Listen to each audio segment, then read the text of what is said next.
Hello everybody, Mert Rail fan here. Welcome back to a new video. Today I'll be doing something a little different. Today I'm going to be doing a tier list on all the somewhat heritage special Canadian national locomotives. It's my first time doing a tier list, so hope I know how this works, and here we go. Okay, to start off our list, we have an Every Child Matters unit. Like, what is this?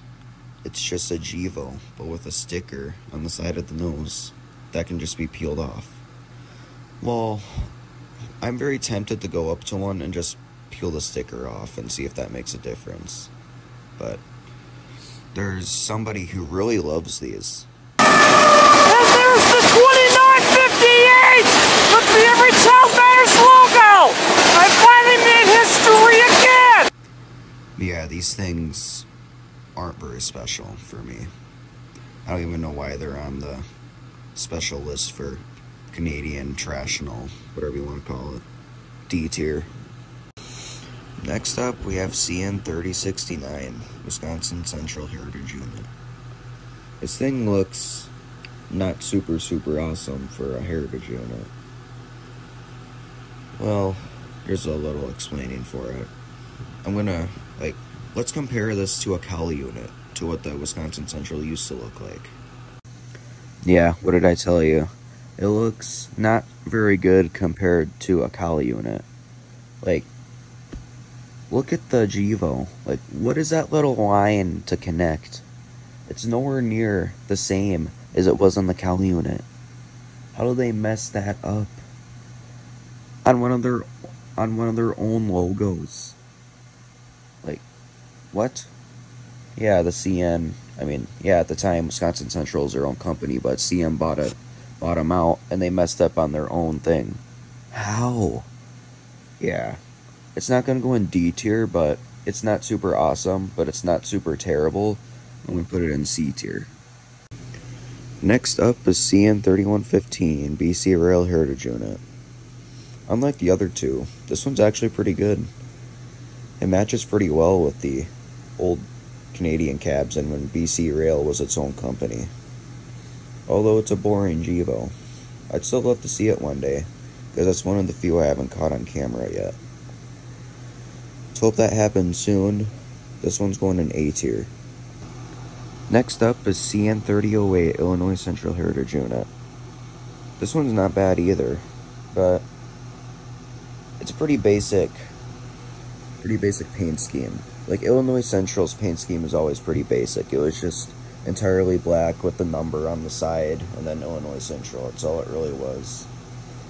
And then a logo on the nose, which isn't too bad of a logo.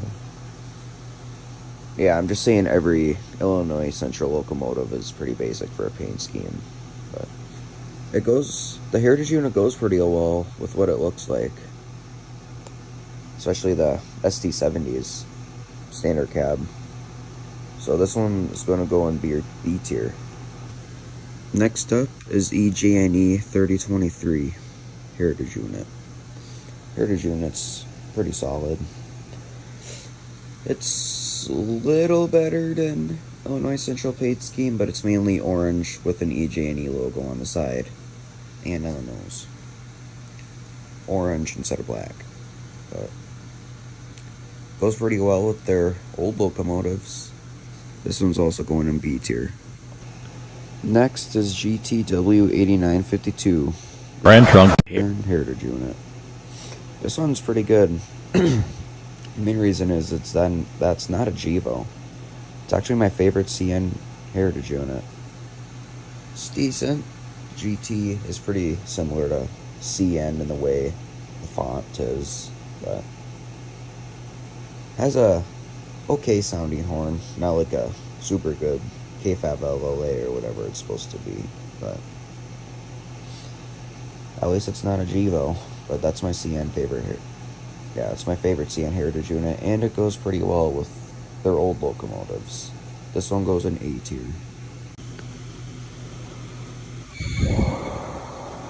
I don't even have to explain this one. That's how bad it is. The 15th anniversary Dash 8s. These are actually way better than the 100-year anniversary units, especially since they're Dash 8s. These are very awesome. S tier. Next up, we have these green Canadian National Jeep things. I've never seen a green Canadian National locomotive besides those and the old F units that they had. If we compare those together, the new one doesn't look as great as what they used to look like. I mean, yeah, it looks pretty good, and green's my favorite color, but it doesn't look exactly like it used to. But it's okay. I'm going to put it in C tier. Next up is CN3331, also known as the retro logo. I don't really like it a whole lot, but it's also not my least favorite. It's better than Every Child Matters units, for sure. But it's still mainly a normal C6M rebuild, except that it has a special Canadian National logo on the sides. Actually, I changed my mind about it being pretty awful. It's actually not too bad because of the logo, but otherwise it's pretty mid and boring because it's a CN paint scheme, but it's going in B tier. Next, CN3309, also known as the wafer logo. Basically the exact same as the retro logo, except a special kind of way of saying Canadian National. Yeah, just like the retro logo, it's basically a normal C6M rebuild, except with a logo on the side instead of just normal CN.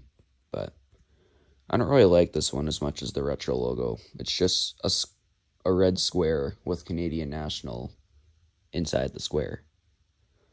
Because of that, it's going in C tier. Okay, last but not least, we have CN8898. I don't even need to explain this one. It's just so good. Oh yeah. You'll definitely want to go out and see this one when it comes by your area. Because of that IPO 25 sticker, it's deemed the best heritage unit to ever exist. Oh yeah. Well, that's it for this video. I just ranked all the somewhat Canadian traditional special units, I guess. Check out some other videos of mine if you have time, and make sure to like and subscribe for more rants and stuff about CN. But until then, see you when the trains come.